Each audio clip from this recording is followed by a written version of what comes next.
Welcome to the Undisputed podcast. I'm your host, Alex Curry, filling in for Joy Taylor. On today's show, are we on the verge of a Brady-Belichick breakup? Plus, Hall of Famer Eric Dickerson stops by to make his Super Bowl pick. And is there any chance Cam Newton can pull off an upset against the Saints this weekend? Skip and Shannon, let's get to it. Well, let's start with the Patriots drama, guys. Months of frustration between Tom Brady, Bill Belichick, and Robert Kraft were revealed in a new piece by ESPN's Seth Wickersham. A main part of the problem was Brady's trainer, Alex Guerrero, who had many of his team privileges taken away earlier this year. Belichick reportedly also wanted to keep Jimmy Garoppolo, but was mandated by Robert Kraft in October to trade him, which made Belichick furious. Belichick then texted Kyle Shanahan and gave Garoppolo away for a second-round pick. And the big question from all of this is whether Belichick will walk away after this season instead of dealing with another year of drama. Shannon, what is your takeaway from all of that? Skip, I don't think anybody should be surprised, at least you and I are not, because we always felt the way it was shaping up. Coach Belichick was grooming Jimmy Garoppolo to be the bridge from Tom Brady into the future moving forward. Now, you mean to tell me a man and Coach Belichick, I believe he's the greatest, I understand about Deflategate and Spygate, but I believe he's the greatest coach to ever coach in the NFL. He's the greatest situational coach in NFL history. So you mean to tell me a man that prepares his team for every possible scenario is willing not only to trade one, but two quarterbacks? And you're like, okay, the bridge for the future now is Brian Hoyer, a guy that's been cut by 7 different teams. He's going to be the bridge from Tom Brady into the future. You know Coach Belichick wouldn't do that, Skip. Coach Belichick believed in Jimmy Garoppolo. He saw exactly in Jimmy Garoppolo what he saw in Tom Brady, and he was unwilling. If you notice, Skip, Tom Brady says, I want to play into my mid-40s, maybe late 40s. Robert Kraft said on several times Tom Brady has told him he wanted to play into his mid to late 40s. The one guy that never echoed that sentiment is who, Skip Bayless? Coach. Bill Belichick said, Bill Belichick said, we'll see. There's a reason why coaches don't get close to players. There are 2 things, Skip, in professions. 3 things. A head coach, a trauma surgeon, or a police officer. You can't be emotional because you're going to see in trauma, you're going to see stuff that if you get emotional, that's going to hinder you from doing your job. That's correct. If you're a police officer, you're going to encounter things that if you're emotional, that's going to hinder you from doing your job. Exactly as a head coach. If you become too attached to the players, it's going to hinder you from doing your job. This is a cutthroat business. You're going to sometimes have to cut all-time great players. Coach Belichick understands that very, very well. Now, he traded Jacoby Brissett first. So you mean to tell me, Skip Bayless, the team that turned you into the NFL, you're going to do a deal with them? Skip, I can't do no deal with you. And then a receiver. Philip Dorsett, by all indications, by every metric or analytics you want to use, has been a bust. What team you know trades a quarterback for a busted wide receiver? And then here we come to Jimmy Garoppolo. If you notice what Tom Brady said last week when they broached him the question, he said, Jimmy worked really, really hard in practice, and it's nice to see hard work pay off. Not one time did he say anything about his relationship, how he helped Jimmy, because this is what we know, Skip, and I've always told people this, and they look at me side-eyed. Quarterbacks have the biggest egos. They are the most sensitive of any player in the NFL. They do the best job of hiding it. Jimmy Garoppolo was a direct threat to Tom Brady, as was Steve Young to Joe Montana, as was Aaron Rodgers to Brett Favre. No doubt. Now, if you look at the guys that they had great relationship, Brett Favre had a great relationship with Ty Detmer. John Elway had a great relationship with Gary Kubiak. Not so much with Tommy Maddox, because I happened to be there. You were there. Those are direct threats. Brett Favre made it known, it's not my job to get Aaron Rodgers ready to play. Correct. So, Skip, no one should be surprised by this. I believe Coach Belichick, win, lose, or draw, was ready to move on after this season without Tom Brady. And this is the first time I also believe in this relationship that Mr. Kraft, the owner of the team, gave Bill Belichick a direct order. You will move Jimmy Garoppolo because Mr. Kraft has said it on very, very numerous occasions. that he viewed Tom Brady like a son. He views him as a Jonathan Kraft, who you always see him sitting up in the booth. You see Jonathan Kraft sitting next to him. He viewed Tom Brady in that same light. Correct. He told Belichick, I understand what you've done. Yep. But you will trade Jimmy Garoppolo. You will. This has been brewing for a while, Skip. This has been brewing for a while. Coach Belichick had no problem moving on from Ryan Mallett, Brian Hoyer, Rohan Davey, and every other quarterback that they've taken since Tom Brady's been there. This is the one guy he was clutching, and his knuckles were white because he didn't want to let him go. Correct. So, to your initial point, you and I discussed this the entire offseason, and I kept saying this is going to be the biggest story in the National Football League next season, which is now this past season. Yes. And it never quite came to a head because we didn't know enough about what was going on behind closed doors. But we could see the fact that finally it sure looked like Robert Kraft had to pick a side, coach or quarterback, and he picked his quote-unquote son going forward because son says he wants to play until he's 45. And by the way, it looks like son, Tom Brady, is about to win the MVP. So did he back up? Yeah, I think he backed it up this year. So, big picture, Robert Kraft mandates that Bill Belichick must trade Jimmy G. And he also had already traded Brissett, to your point. So, my biggest takeaway from all this is that, I'm going to say it one more time. I'm going to be careful with what I say here. But there is some scoundrel in Bill Belichick. Some scoundrel. We saw what happened with Spygate. He got busted straight up by an assistant of his named Eric Mangini, who just blew the whistle on him because he said, don't do it to me. If you do it to me, I'm going to call you in. And he called him in. And Spygate developed. Yes. And there were two teams that played the Patriots in the first two Super Bowls, both of whom accused Bill Belichick of spying on their walkthroughs on the Saturday before. Now, did it happen? I don't know. They were adamant about it in both cases, St. Louis Rams, Carolina Panthers. Just for the record. And I've always said about Bill Belichick, how could you be such a great coach and need to resort to this? I don't know, but there's some scoundrel in him. I believe that this piece mostly came from Bill Belichick. Maybe not directly, maybe it was second and third hand, but Bill Belichick, for a fact, has relationships with various NFL reporters in high places. He won't talk to them on the record, but he will talk to them off the record. And that's how this reads to me. This did not come from Tom Brady, and it did not come from Robert Kraft. And it will be interesting to see if Brady and or Kraft respond to some of the quote-unquote allegations in this piece. I say no. Maybe because they're on the cusp of they're favored to win a sixth Super Bowl. Correct. So, to me, my final takeaway from all the above is that Bill Belichick, according to sources, and I think this is coming pretty much from him, was angry and disillusioned when he was told by the owner, you must trade Jimmy Garoppolo. And he responded by rebelling against the organization. It feels like he sabotaged the organization going forward because he decided he didn't want to be a long-term part of the organization. So my gut feeling is I will not be surprised if Bill, it depends somewhat on the outcome of the next month, but I'm not going to be surprised if Bill Belichick is coaching elsewhere. And the most obvious landing spot for him right now would be the New York Giants, where he has history, where he was the coordinator and won Super Bowls with Parcells. Correct. And when I look back at how this unfolded, and there are a couple of little bombshell details I did not know, but let's look at Jimmy G, because let's look at Kyle Shanahan. You know the father very well, Mike Shanahan.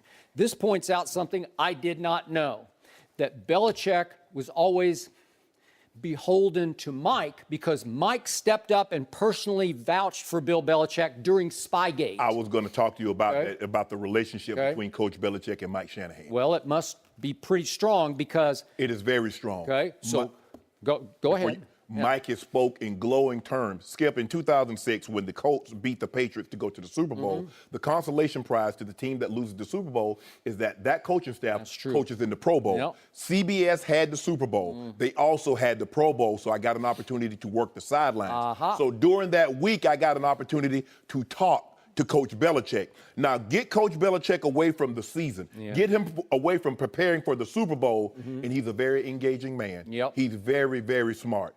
And I asked him, I was like, Coach, if you don't mind me asking, who's some of the coordinators that give you? The first name out of his mic was Mike Shanahan. He has a great relationship with Mike. Okay. Mike has a great relationship with Coach Belichick because he's spoken in glowing terms about him. So I'm reading this, Skip. I'm probably the least surprised. Okay, fine. But I didn't know how close Bill had already become to Kyle.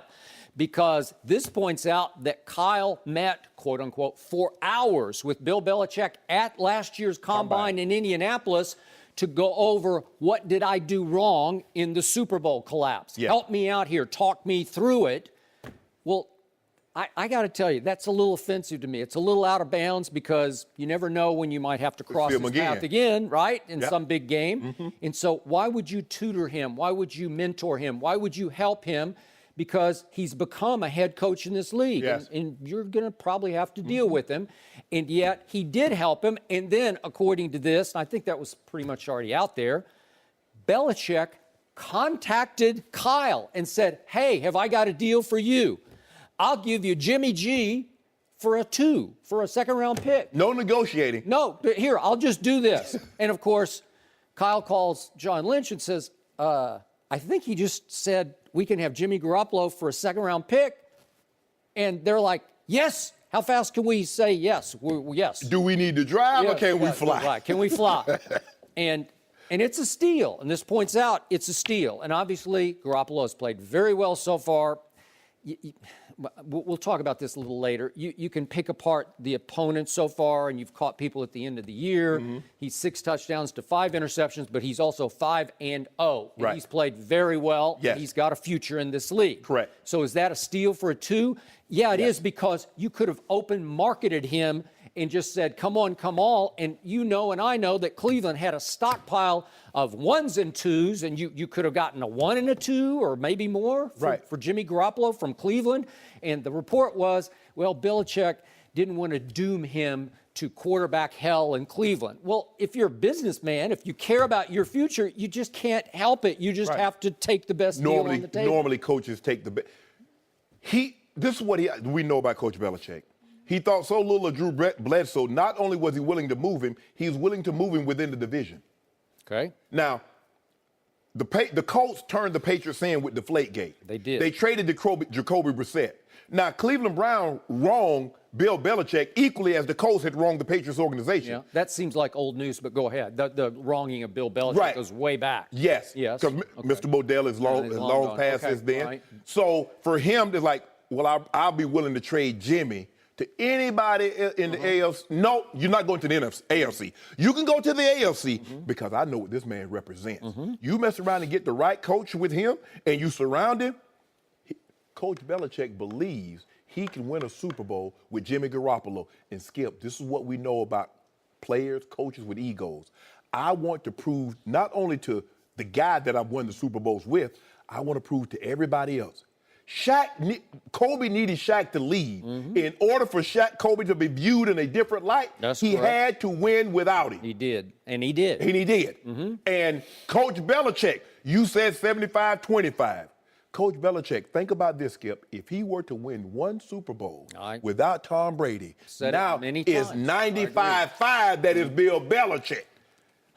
If he can pull that off, and I have grave doubt about that. He believed that he could with that guy. Okay, so he gives away Garoppolo, and effectively he gave away, and I said this the next day on the show, he gave away Jacoby Brissett to the team that Tom Brady hates the most because that team blew the whistle on him in Deflategate. So it's like tweaking Tom Brady. It's like a gotcha to Tom Brady there. And in return, you just don't take back a bust of a wide receiver unless you really think he's a diamond in the rough.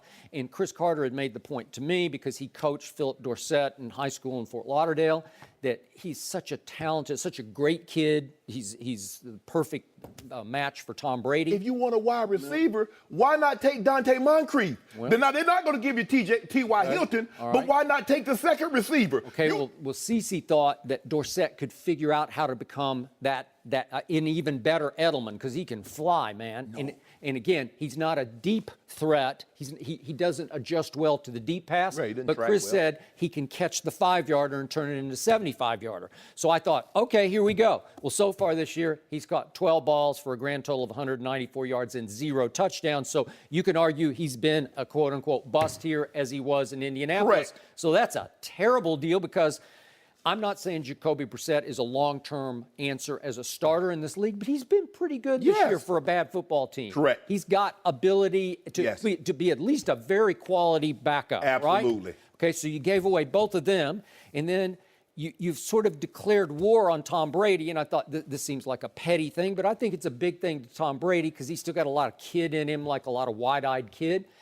He is a little ticked off that not one time this year did Bill Belichick make him the Patriot of the Week. That's a big deal, Skip. It's a big deal. Well, it would be a big deal to you, right? Yes. Yes. You played well, and you're like, okay, TD played well. Okay, John played well. Who's going to get it? Right. It's a big skip. And even if you had 5 Super Bowl Yes. rings, which he does, and you have 3, it would still be a big deal to you to be the Patriot of the We Week. want rewards. Yeah. We want our Yeah. coaching staff to think. Validate we me. Yeah. Come on. And so I look down Brady's game by game, and there have been a lot of good. I think he's going to win the MVP. You don't think he should, but whatever. I think he's going to. Okay. Okay. So I look down the list, and remember, they get blown out and annihilated in the opener on Thursday night at Foxborough by Kansas City. Then he goes to New Orleans, and he goes 30 of 39 for 447, 3 touchdowns, and 0 interceptions. No Patriot of the Week. Then Houston comes. But he was AFC He was player. AFC Player of the Week. But Okay, then just a few of these, just a few examples. So then Houston comes to Foxborough with Deshaun Watson on fire, and Brady goes 25 of 35 for 378, 5 touchdowns, no interceptions, and a walk-off touchdown pass to win the game. No Patriot of the Week. And we can just keep on keeping on. Even like at Denver, the defense was still pretty good at that point, and they win 41-16. New England does, and he goes 25 of 34 for 266, 3 touchdowns, no interceptions. Maybe at Denver, which is his house of horrors, right? And then big game against the Raiders in Mexico City, maybe not. But then at the Steelers, again, he threw for 75 yards just in the fourth quarter, and they had their biggest win of the year. No Patriot of the Week? I can see Really? Skip, I can see if they gave it to Gronk for the Pittsburgh game. Okay, you could. But for the right. New Orleans game, Yeah. 447, 30 of 39, 4 touchdowns, 0 picks. Oh, you get nobody else on offense you even think about getting that award that week. Okay. So at the crux of this, the battle lines have been drawn over Alex Guerrero, the sort of personal trainer of Tom Brady. Correct. And he's a business partner now, and he runs what's called the TB12 complex. Yes. And he has some sort of counterculture philosophies about how you heal football players, and Tom Brady is bought 1,000% into Alex Guerrero. Correct. And again, it became a clash within the organization because according to this, some players felt a little pressure. Should we go to TB12 complex, or should we just use our trainer? And also, Skip, if the athletic trainer says, this is the way I think you should rehab it, well, they're going to him, and he said, well, no, you shouldn't rehab it like that. Yep. And Coach Belichick said, hold on, wait a minute now. Now, if you want to go get outside treatment on your own, that's one thing. But you're not going to be in that building. Basically, they feel like... I got that. I'm with that. I get that. So do I. Yep. And it was reported that Guerrero had access to the medical records, that would be a no-no. He has said absolutely he does not. But right. whatever. That would be a gross big no-no. Yep. And some people could get in some really big trouble for that. So I understand, Skip, and that's not uncommon. Romanowski had a massage therapist that he liked, and I tried him, and the thing you know, he's working for the team also. Okay. So what Guerrero had and being Tom Brady's guy and what he was allowed to do is not uncommon. It's not uncommon. So I don't want people to think, well, no. If the guy works good and enough people go to him, it seems like, okay, like it, he seems to be working. Okay, let's. Okay, so we both agreed earlier this year that, hey, if Tom Brady believes in that guy, you gotta go with it. At least I'm gonna try him. Okay, and Tom Brady believes in pliability and lengthening the muscles. And according to this, he said, sort of behind closed doors, that Belichick's answer to injuries is lift more weights, That's which he does not believe. Okay, that's the old school philosophy, right? Okay, so battle lines have been drawn here, but I want to point out to everybody that Bill Belichick has not one, but 2 of his sons, his real sons, as assistant coaches on the staff. So there's some nepotism going on there. Yeah. So both of them have earned the right over Super Bowls, 5 Super Bowls, to have some privilege within the organization. Yeah. Alex Guerrero, the trainer, 2 assistant coaches are your sons, Yeah. right? Yeah. So I think there's some balance going on Right. there. But in the end, is anybody surprised that the owner finally had to pick a side here? Because you've got to pick a side. And Skip, I think you and I always knew which side he would pick. Yeah, Because come on. he views Duh. he's made it abundantly clear how he views Tom. Yeah. Skip, he stood, even though he stood up for Spygate, he stood up in front of owners and apologized. I mean, he was almost in tears because Kraft, yeah, yes. Mr. Yes. Kraft, because he was so upset Yes. about what transpired with Deflategate. He was almost thinking about suing the league. was, It yeah. almost ruined his friendship, his relationship with did. Roger Goodell. Roger Goodell, Jerry Jones and Mr. Kraft are the 2 owners most responsible. Not I'm telling you what I think happened. I'm telling you what I know. Yep. Those are the 2 guys most responsible for Roger Goodell having that job. And this Deflategate almost ripped that apart. Now, this article says they've become back close again. Okay, and by the way, that's no small detail because, again, with the little internal war, Belichick on Brady, now he's rekindled, has Belichick, his friendship with Roger Goodell, who Brady has no use for. Yeah, he hates Okay. it. He just All like right. because Okay. he realized he like, Wow. you put this stain on my Okay, resume. all right. So my bottom line takeaway is I think there's some sabotage going on here, and I think Belichick's going to be out after this year on his own volition, not fired. I'm talking about I think he wants out. I think he's had enough of I don't think he wants out, but I think, okay, you chose him, you sided with him. I want you to see. This is what Coach Belichick, he's a lifer. He's been in the NFL for 40 years. He saw what he saw what happened when Pittsburgh had no bridge from Terry Bradshaw to the future. He saw what happened in Miami. You can do 100 examples. So you know, Skip. I agree. Coach, Skip, on a Monday Night Football game, we're playing the New England Patriots. If I'm not mistaken, it's in 2002. Okay. Bill Belichick, they're backed up. I think they're on their 7-yard line, 6-yard line. He instructs his center to snap the ball over the punter's head. He gives us a safety because he felt that we might rush, block the ball. We're going to get the 2 point, and we're going to get. And so now, what he does, you know what he does, Skip? He takes the safety. He gets the free kick. We let the ball. He plays the averages. He's like, you know what? We're going to play the averages. He punts the ball. The ball hits the ground. We pick it up. They stuff us. We got to punt the ball back to them. Brady throws a touchdown with 30 seconds on the clock. Here's a man that leaves no stone unturned in his preparation. And you mean to tell me he's going to leave the future? No way. No way, no how, Skip. No mercy. Let's get back to the big story of the day. We've been talking about it all show. ESPN's Seth Wickersham wrote about months of turmoil between Tom Brady, Bill Belichick, and Robert Kraft. Now, all 3 have come out with a joint statement saying they share a common goal and are united. The statement also adds that it's, quote, unfortunate that there is even a need for us to respond to these fallacies. We are joined now by Fox NFL analyst Mark Schlereth. Mark, what is your takeaway from this story? Well, my takeaway is where there is smoke, there is fire. Now, this could be a unifying situation for the Patriots, and they use that kind of stuff to come together as a group and say, everybody's against us, and they've reported these things. That's a good point. I just know this. I know this, and I did a Niners game, and I talked at length to Kyle Shanahan about Jimmy Garoppolo and how they started a relationship with the Patriots going back to the combine and reached out, is he available? There's no way, Bill Belichick wasn't letting him go, blah, blah, blah, blah, blah, on and on it goes, right? Even to the point where there were reports out there, whether substantiated or not, that they actually, as a group, the Niners, reached out to the Patriots about, then, if he's not available, what about Tom Brady? And so all this stuff went down throughout the course of going all the way back to last combine, and then all of a sudden, the Patriots call, right? They call San Francisco a couple days before the trade deadline and said, do you want him? So, to me, something happened within that franchise. And this is the first time that I can ever remember the authority of Bill Belichick being usurped by the owner.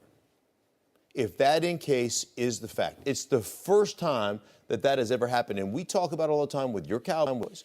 We talk with my former team, the Redskins, about the owners usurping the authority of the head coach. This is the first time that I can ever remember that happened. Whether it's true or whether it's not, the perception's out there. Where there's smoke, there seems to always be fire. But this could be one of those things that they rally around and say, okay, you know what? We've been, I don't want to call it exposed, but we've had some negative light shined upon us, and we're going to rally together as a group because that's what we've already done, or we've always done, and we're going to go out there and win ourselves another championship. But yeah, I certainly think that there has been some authority taken away from Bill Belichick when it comes to the Jimmy Garoppolo situation. I don't see anywhere in the statement where it says in the 18 years we've had this kind of stuff get out of this organization. That's true. We've heard before that Coach Belichick and Tom Brady does not have the greatest relationship outside of football, but never like this. Things do not get, what do we say? Well, one voice, Coach Belichick. Nobody else speaks. When things gets out of New England, it's because they wanted it to get out. Now, this got out. Somebody got access that no one else has ever had in 18 years. Now, there's a little stuff that gets out. You know, Peter King is really good with the Patriots.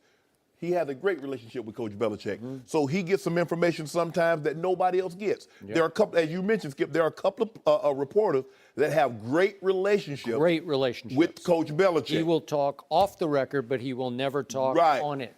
Go ahead. Correct. This got out.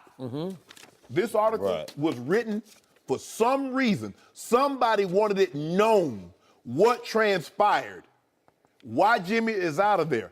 And I said, Skip, you and I said 1 year, 2 years top because they got to make a decision. And I said, they got to make a decision after this year because Jimmy Garoppolo is going to be free. And you're not going to franchise Jimmy Garoppolo and play him more than the starting quarterback that's won 5 or 6 Super Bowls. That's not going to happen. So they got to make a decision. And Mr. Kraft's going to have to choose because it's already shaping up. You know who Belichick's going to choose, Coach Belichick. So it's shaping up. The line is drawn in the sand. Okay, Coach Belichick's over here, Tom Brady's over here. Owner straddling the line. Now, he got to go one side or the other. I need to know where your allegiances stand. He said, okay, I'll make it real easy. I'm going over here with Tommy. Because I view Tommy as a son. I look at Tommy just like Jonathan Kraft. Jonathan Kraft is my blood son. Tommy Brady Kraft is my adopted son, and I'm going to treat him as if he's my own son. Skip, it's very abundantly clear to me, because this is the first time that Coach Belichick, he wanted to hold on to this guy. He sees in Jimmy what he saw in Tommy. And he was so convinced that Tom Brady was the guy that not only did he trade Drew Bledsoe, who had a $100 million contract. Drew Bledsoe had the first $100 million contract. He traded him within the division. No respect. And don't ever forget that when Tom Brady was a rookie, they kept and carried 4 quarterbacks on their roster. Unheard of. Unheard of, because they saw something in him. And even in his second year, he didn't beat out Damon Heward for the backup. But they saw what they thought he could be. And I think they saw a lot of that in Jimmy Garoppolo as well. So, I don't know this for a fact, but in reading all these tea leaves in Seth Wickersham's piece in ESPN.com, it smacks of the ultimate source was the coach, Bill Belichick. Just quote after nugget after bombshell after nugget. It feels like it's emanating from the head coach's office. It might be secondhand or third hand, but that's just my reading of all these tea leaves, because it doesn't really have anything from Brady's side or Bob Kraft's side. And by the way, to the point that you made, I've speculated that maybe if the owner didn't usurp the coach's authority, that Tom Brady next year would be playing for the San Francisco 49ers because he's from there, just right down the road, San Mateo area. And it would be a nice fit if he thought, in fact, the team was on the rise enough that he could go actually win there, and that would be debatable. But this is what's interesting about usurping. The owner clearly usurped the coach's authority, but then he didn't usurp his personnel authority. He said, you will trade Jimmy Garoppolo, but he said, didn't tell him what you can do it. It's your ball game now. You figure it out. And I'm I'm going to still say there's some sabotage going on here because he gave Jimmy G away to a Kyle Shanahan who he's now starting to treat like a son or a protege, like a chip off the. He's been mentoring him, and he called them and said, "Hey, how would you like?" He said, "I'll do this for a 2." Like there's no negotiation by all accounts in this story. Here, you want him for a 2? Yeah, we'll take it for a 2. And again, the Browns have a big stockpile of 1s and 2s. Who knows what? And yet, if Jimmy G is becoming like a son to Bill Belichick, then maybe he's saying, there's no way I'm going to do you in by sending you to quarterback hell in Cleveland, because that's a nightmare, but I will send you to the brightest young coach in football, an offensive mind in Kyle Shanahan. I'm sure he likes John Lynch too, because who couldn't like John Lynch? Yeah. And it's just a good new start for Jimmy G. And so far, so great, 5-0. So to me, Bob Kraft now has to sit back and say, gee, if I usurp the authority by mandating you will trade him, maybe I should have let Jonathan, his son, who's now sort of the quasi-GM of the, let him negotiate the trade, right? Let him work the phones on it. Let him do it. You don't think the Broncos would have gave up a 2 for Jimmy Garoppolo, Stink? A 2? Yeah, absolutely. But he made it abundant. He know what Jimmy is. You surround him with the right pieces. Yeah. I don't want to have to deal with him. At least if I have to deal with Jimmy Garoppolo, it's going to be in a Super Bowl. I'm not going to have to play him once a year or possibly have to play him to get to the Super Bowl. I'm going to remove that stumbling block. It's like, Skip, okay, you will eat at that restaurant. Now, I'm not going to tell you what to order, but you will eat at this restaurant. Well, you kind of limited what I can do. You will trade Jimmy. Now, I'm not going to tell you where you're going to trade him to, but you will trade him. Well, now does he wish he would have told him that I'll take it over? Yeah. Yeah. Because you gave up a 2. Skip, you could have traded him in offseason and at worst case scenario got a 1 and a 2. Worst or 1 case. and a 3. Yeah, you could have gotten a lot more. There is no question about that. I will say this, though.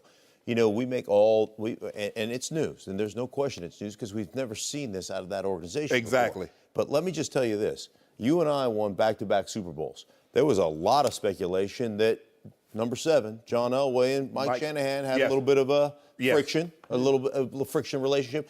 We went from a stretch, our offensive line and Alex Gibbs got in a big, heated shouting match, and we didn't talk to each other for 2 weeks. Did not talk. He put the meeting up. We walked out after the meeting was done. We did not have conversations. We did not talk with our offensive line coach for a couple of weeks because there was such a heated argument about something that everybody got, really angry about. And guess what?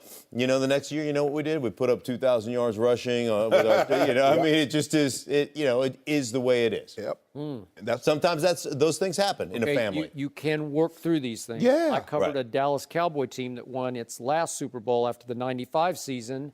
And Troy Aikman got sideways with Barry Switzer, and they refused to speak to each other from December 4th of that year all the way until after the Super Bowl that they won together because they were just better than everybody else. Right. So you can, you can work through it. Yeah, you can be professional. I don't have to like you. I'm here to do my job. I'm not here to like you. I'm here to do a job. Let me come in, do my job, and I'm going about my separate ways. I'm good. I'm cool. Yep. But it is better when you have great chemistry. Yeah. It's hard, Skip. It's hard for that position. Yeah. The quarterback and the head coach to not get along. I mean, there are other because you're gonna have you're gonna go in and okay, what do you like? Blase. You're gonna ask Right. The reason this has worked for all these many years is that Tom Brady basically, I think, runs the offense and Bill is a defensive guy. So it wasn't like Bill was trying to impose his offensive will on the quarterback. No, but what Coach Belichick can offer, he's going to tell you, okay, now this is what I would do if you came out in this set. This is what I would do, and that's why a lot of great quarterbacks they like defensive minds. Peyton Manning never played for an offensive-minded quarterback because what would you if I did this? What would you do? In this down and distance, this area of the field, it's nice to know what a great mind would think or what he would try and do. It does help. I agree. No mercy. The Panthers are a 7-point underdog in their wild card game on Sunday in New Orleans on Fox. The Saints swept Carolina this season, and Cam Newton struggled in both games. In those 2 losses, Cam threw 3 interceptions and was sacked 6 times. We are joined now by Rob Parker. Thank you so much for joining us, Rob. What's happening? Good morning, everybody. Good morning. Rob, you picked Carolina to go to the Super Bowl. So how much faith do you have in your pick right now? I'm all in, baby. All in with the Panthers and Cam Newton. And you know what? I know they've lost twice. They got to try to beat. Neither one of these teams have ever played anybody like 3 times trying to win 3 games in one season. It's normally it's pretty hard to do. But in this case, I still like what the Panthers bring to the table, which is they were 5-3 against teams that finished over 500, 8-1 in one-score games, and the one, to me, their signature win this year is when they went up to Foxborough and they beat the Patriots. So I look at that stuff and I like the body of work of what they're able to do, and they remind me of 2 teams that I think they might take the same path to get there. They remind me of the 2010 Packers and the 2007 Giants. If you remember, they had to go on the road, had to face some really tough opponents, and they were both able not only to get through it, but to win Super Bowls. So it is doable. I get the Saints are in the way. I get their running attack. I get that they were able to beat them the first 2 times. I still like Cam. They have the experience from a couple years ago when they made the long run. They went to the Super Bowl. It's not like they're going to be shocked to play good teams in hostile environments. And I know Cam hasn't put up great numbers, but what they have done, Skip, is that they've won those games. And Cam has done a little bit more, maybe running the football and having 200 or 300 yards passing, but he's been able to score touchdowns without a lot of picks. So here it is. If they keep it under 2 turnovers, they're 11-1 this year. Yeah. To me, that's the key. Play mistake-free football, and they will be able to be marching in New Orleans instead of the Saints. I got the Saints to win this game because I believe in the NFC, the top 2 seeds are on backup quarterbacks. I believe Drew Brees can do the least and his team win because they have that dynamic running attack. Agreed. Drew Brees completed 72% of his passes. Think about this. We're talking about a running attack with a guy that's playing quarterback that's won a Super Bowl, was the MVP, and has 5 5,000-yard passing seasons. And he's the second. He's B. The A is Ingram and Kamara running the football. That is a fact. If you look at it, and Skip, I agree with you, Rob, but Skip, he concerns me with the turnovers. Cam, besides, he's never won a playoff game away from home. Never. Drew Brees, and I wrote this article with John Saraceno when he was at USA Today.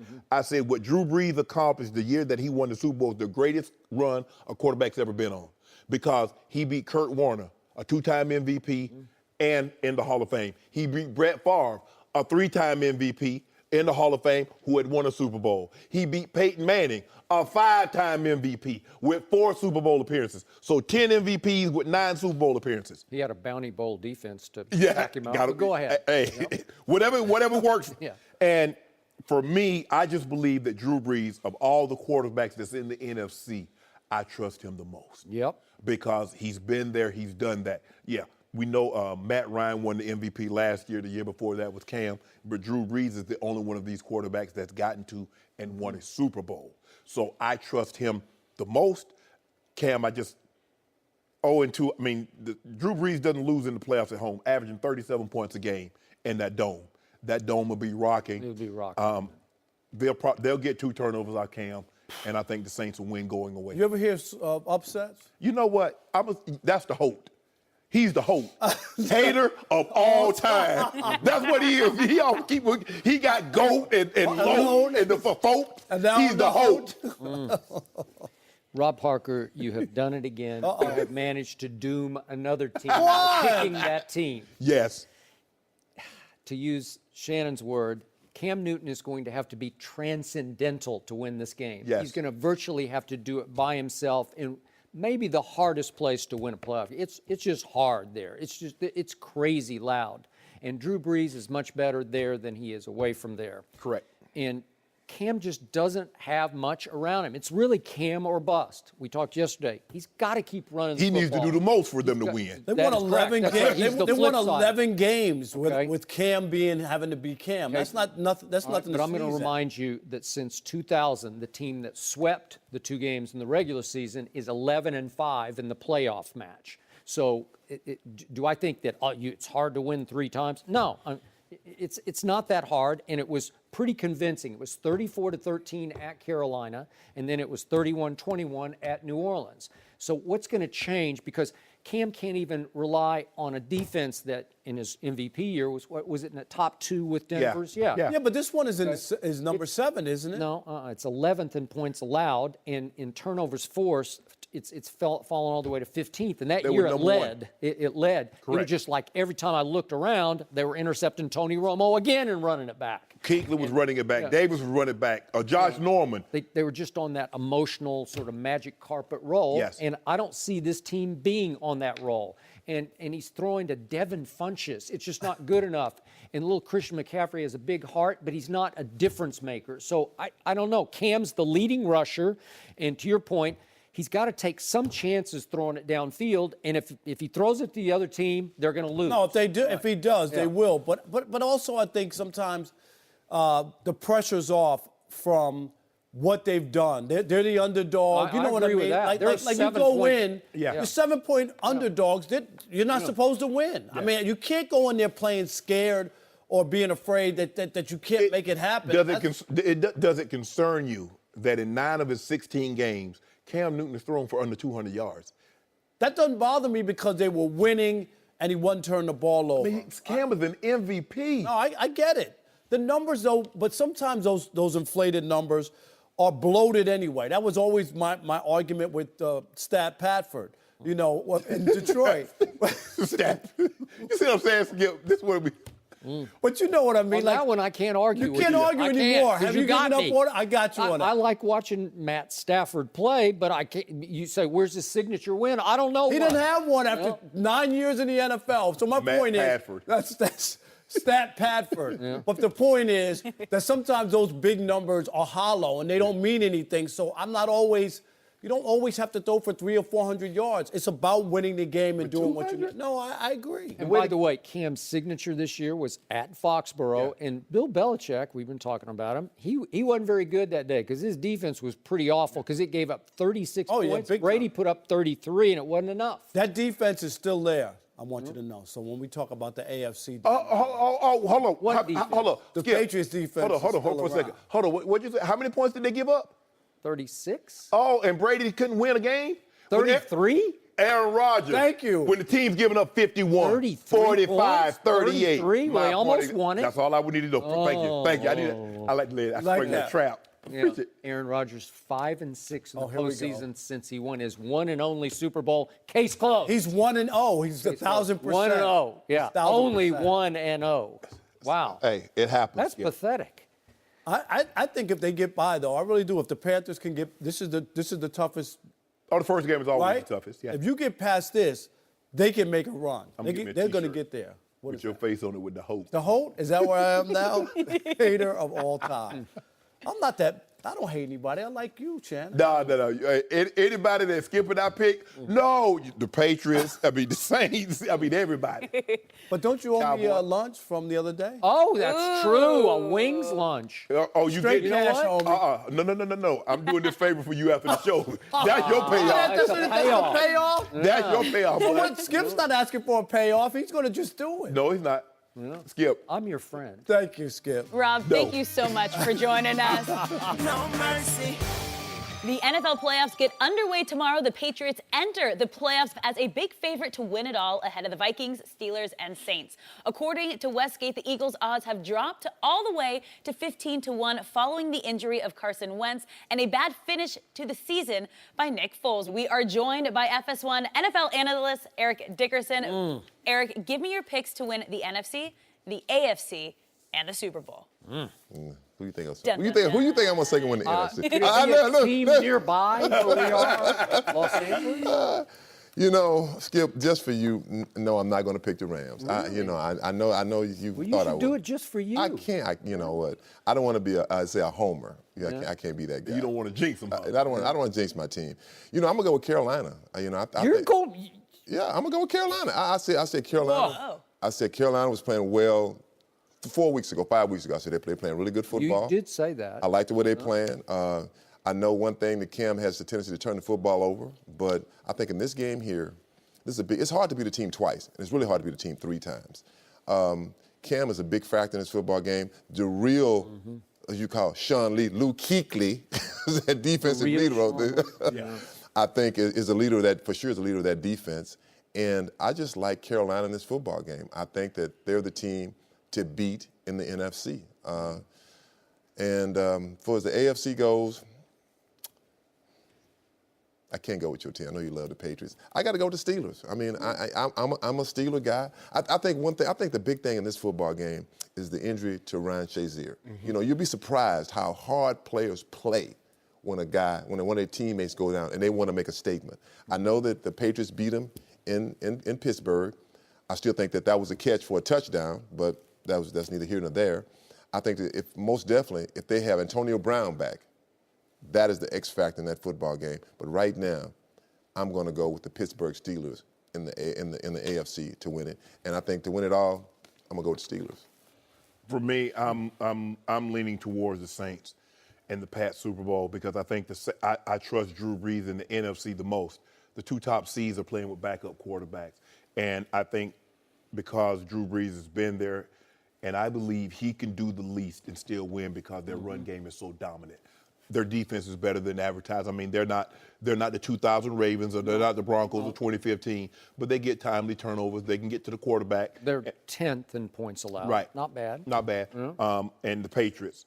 This upheaval, drama, whatever's going on behind the scenes in New England will have no effect. They're a game by game. They keep their eye on the prize. They don't get distracted by what could possibly happen a month from now, 2 months from now.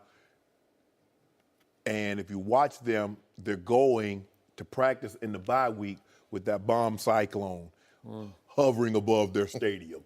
I mean, I'm like, Coach Belichick, come on now. That's for sure. I mean, come on, Coach. Like, that's show, too. Because you know what he's saying? What happens if it's like that when we play? Yeah. So I need to get you prepared to play in that. Remember, Skip, that's what we said. You're the guy that prepares this team for all situations, and he gonna get rid of 2 quarterbacks and not be prepared. Something's going on with that. So I'm gonna take the Patriots. I'm gonna take the Saints. And I had Seattle, but they didn't make it. So I'm gonna go Patriots, Saints, and I'm gonna say Pats get number 6. Really? So I am with you on the Saints because I will be shocked if Cam Newton can rise above this football game this weekend and win at New Orleans, because that is hard. And I'm going to say it again.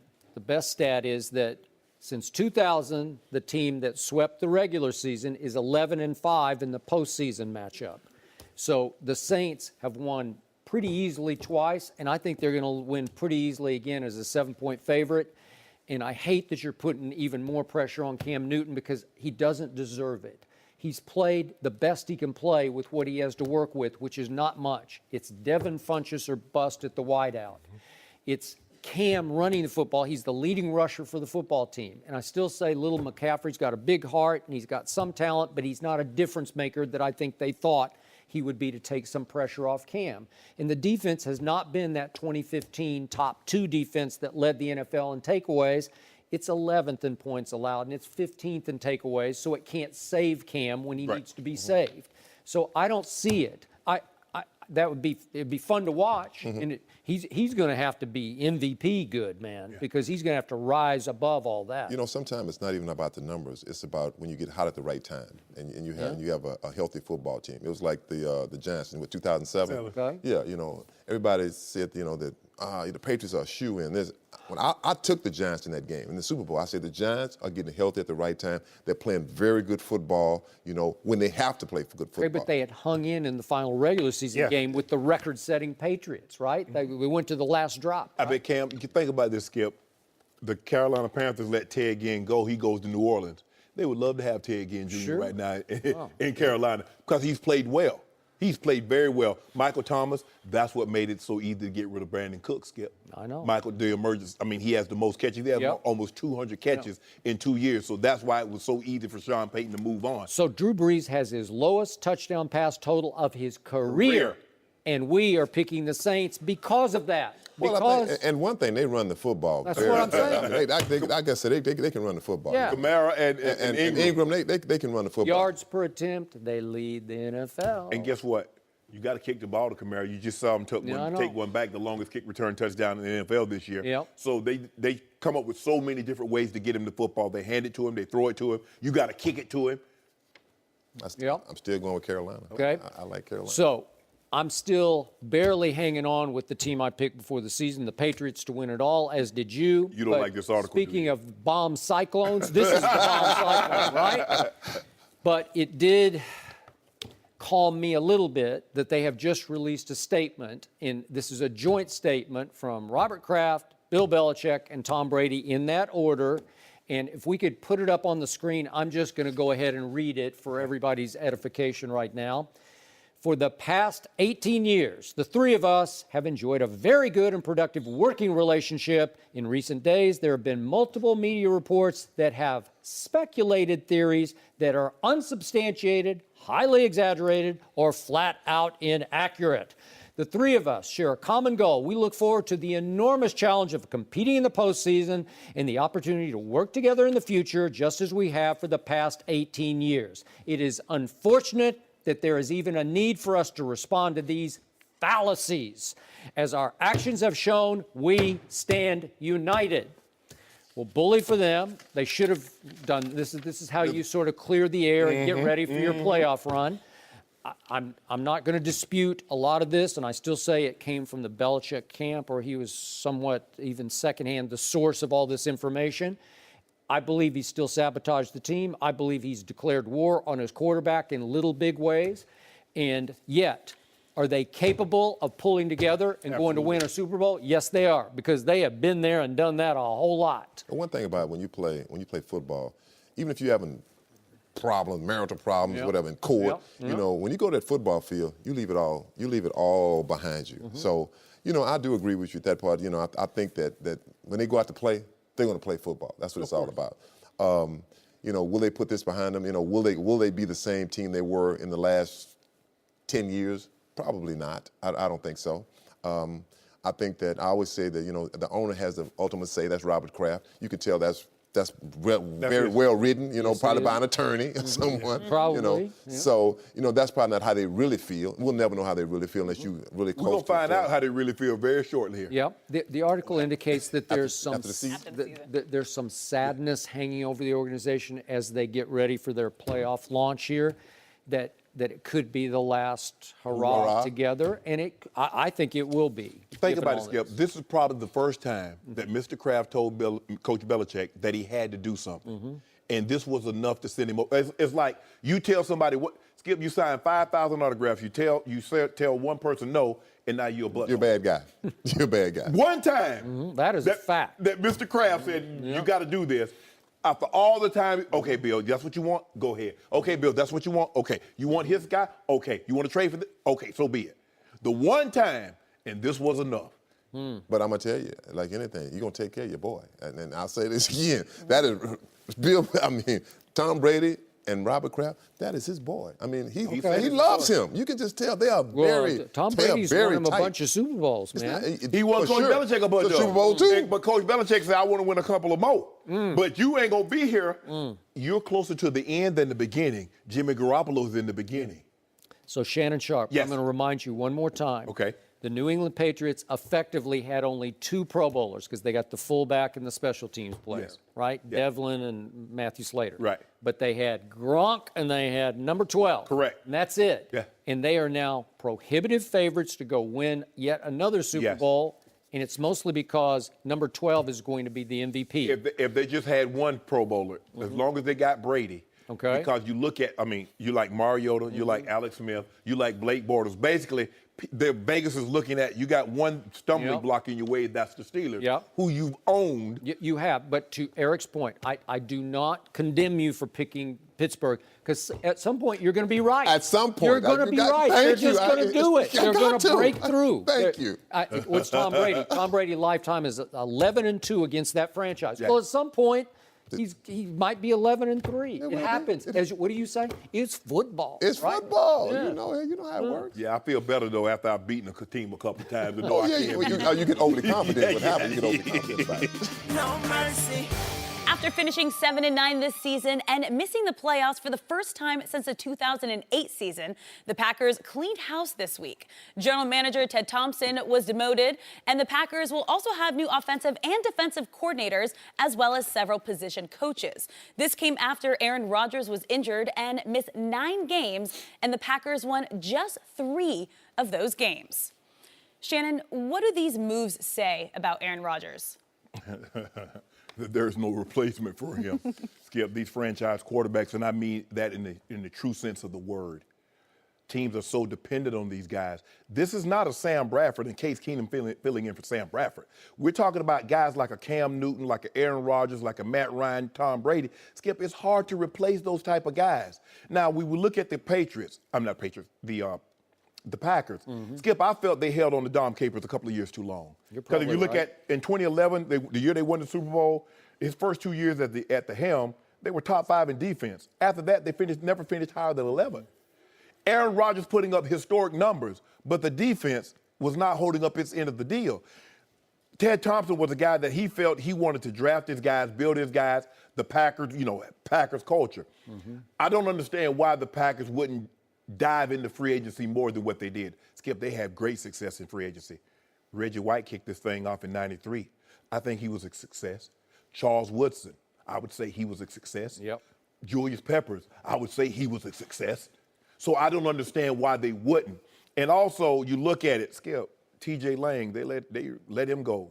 Josh Sitton, they release him. Treader, the center, and if I'm Aaron Rodgers, I'm looking around like, whoa, I get it. You giving me some nice toys outside. We got Randall Cobb, we got Adams, we got Jordy Nelson, tight end. Okay, I get all that. But what about who gonna protect me? Yep. You notice now, Dom Capers, I believe, I don't advocate anybody, but I thought he should have been relieved of his duties a long time ago. Edgar Bennett had offensive coordinator in name only. You saw who was calling the plays on the sideline, Skip. Mike McCarthy was calling the plays. He gave it up for a while, then he went back. Yeah. You Ted Thompson, okay.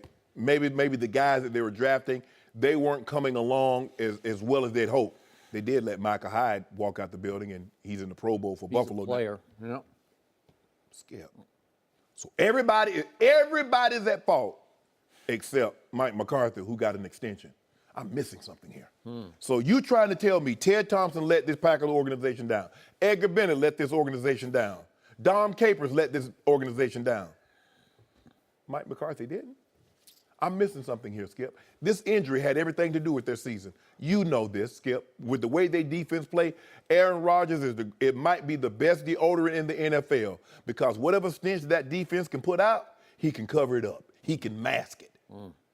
No, this is unacceptable. There's no way if you make this kind of wholesale changes within the organization, 2 coordinators, the general manager gets relieved of their duties, and you extend the head coach. So you basically say it's their fault, and you're absolving the man that has the most influence on the wins and losses, the head coach. You absolved him of all responsibility. That's unacceptable, Skip. You and I both know. Mike McCarthy's won a Super Bowl. He's had to been to the championship game several times. But for him to get an extension while all the others get blamed, left holding the bag, I don't agree. I don't agree with that decision. Okay, you make a lot of fair points. I really don't agree strongly with any of your points, although I have had in the past respect for Ted Thompson. And I agree, he's let some players go, but he's picked a lot of good players over time. But after a while, you just got to change the scenery. You got to move the deck chairs around, as they say on the Titanic. It's not the Titanic yet, but you got to show Packer Nation we're doing something. What about the Dallas Cowboys just fired 3 assistant coaches? Okay, so what? Right? So. But you don't think Jason Garrett doing any coaching anyway? Well, he's the puppet. But back to these guys. I just don't feel about Aaron Rodgers the way you feel. You say he's the greatest thrower of the football Absolutely. ever. Okay, I can give you that, but a quarterback throws, and the quarterback also has to have impact. And I don't see Aaron Rodgers have the consistent impact, and we've been talking about him, we're going to talk about him all day, that Tom Brady does. The ultimate deodorant in the history of pro football is Tom Brady in Foxborough for Bill Belichick, because I don't see Aaron Rodgers be able to rise above or lift mediocre to sub-average talent the way Tom Brady consistently has for year after year after year in Foxborough. I don't see Aaron Rodgers being able to transcend his talent or his lack of talent. And in some cases, there is a lack of talent. But to your point, going into this year, USA Today ranked all the receiving corps in the NFL, and number 2 on the list was the Green Bay Packers, because they did have Jordy and, as you point out, Devontae and Randall Cobb, and they had Martellus going into the year, obviously, and Geronimo Allison, who's not bad. So you have a pretty deep group of receivers, and yet he got hurt. So we got to disqualify this year. It's just incomplete. And with the exception of Adams, you tell me what those receivers looked like. You tell me what Jordy Nelson looked like. You tell me what Randall Cobb looked like without Aaron Rodgers. Okay, but I can say the same thing for what Brady does with the various little Edelmans and Amendolas and Chris Hogans. Amendola was looking good with Jimmy Garoppolo and Jacoby Brissett. So with Hogan, they were looking real good. Skip, I don't know about you, what you saw. I You remember? didn't see Hold that. up, you remember they went on the Sunday night? They went to Arizona. Yeah, they shocked them. Oh yeah, they Arizona shocked them. wasn't ready for it. Okay, what about when they came back to Miami? Jimmy Garoppolo had 3 touchdowns and no interceptions in the first half. Oh, that was a shock too. Okay, what about Jacoby Brissett on that Monday night against the Houston Texans and that defense? Okay, and then what did Tom Brady do after that when he came back? What happened? They lost what? The Super Bowl happened. Yeah, Skip, You know. Skip. I'm not Skip. Okay. See, you're splitting hair. But okay. I'm glad you say that. So, are you saying that Mike McCarthy is the equal coach to Bill Belichick? Are you saying that Bill Belichick coach defense or Dom Capers coach defense are equal to that of Bill Belichick? Because if I show you the numbers, number 1 in scoring defense, 5th in scoring defense, 7th in scoring defense, 3rd in scoring defense, the Packers are not in there. They haven't been above since those first 2 years, Skip. Yep. I'll give you that. Bill Belichick is really good at coaching defense. Really? But Tom Brady has allowed Bill Belichick to get away with near murder of just getting rid of player after player like, what? What are you doing? Chandler Jones, he should still be a Patriot. He's really good. Yeah. You don't think they'd be better right now with Chandler Jones? And he wouldn't won a Super Bowl without him. Okay. So, and Jamie Collins was a Pro Bowl player. Again, I wasn't that big a fan of Jamie Collins, but he has the capability because he's got number 12 who can deodorize everything. Send him out. Send him out. I'm going to look like a genius because I can pull this off over here. Well, really, your defense has been pretty average this year. I don't care what you say. Over yards allowed. I know it's been don't break. They still allowed the 29th most yards in the NFL. And the Broncos have a top 5 defense in yards allowed, but 22nd in scoring D. Can you tell the people at home what the Broncos record, and can you tell the people at home what's the Patriots record? Well, the Broncos obviously don't have a quarterback. And New England has the very best quarterback, and Green Bay has a top 5 quarterback who has struggled since he got to 1 Super Bowl in his career, and he won it. And guess what? It was 7 long years ago. It seems like it's 14 years ago. Yeah. And since then, Aaron Rodgers is 5-6 in the postseason. But you want to just deodorize all that because I'm doing what you did because when Tom Brady had gone a decade, you still said he was the best quarterback, and he had gone a decade without getting to the Super Bowl. he's But won 5 Super Bowls and 7, should have won 6. yeah, all I'm saying Okay, is, well, let's look quickly at what Aaron Rodgers has done in the postseason since he won his one and only Super Bowl. So he lost at home to Eli, and he lost at home to Kaepernick, and then he went to Kaepernick and just got annihilated, and you can put that on the defense, but Aaron didn't play very well in that game. Then he did lose in overtime at Arizona. I'll just wipe that out. It was just a bad year for both of those teams, but last year he got routed at Atlanta, right? Yeah. I mean, it wasn't even close, okay? And Atlanta did go to the Super Bowl, but All right, okay. okay, They did all have the MVP, led the league in scoring, led the league in yards. lost to Tom Okay, Brady. okay. Okay, so then let's look at the wins, those 5 wins. He beat Joe Webb of the Vikings, started for the Vikings. He won at Kirk Cousins, who's now 1-6 against the Dallas Cowboys and 0-4 against Dak Prescott.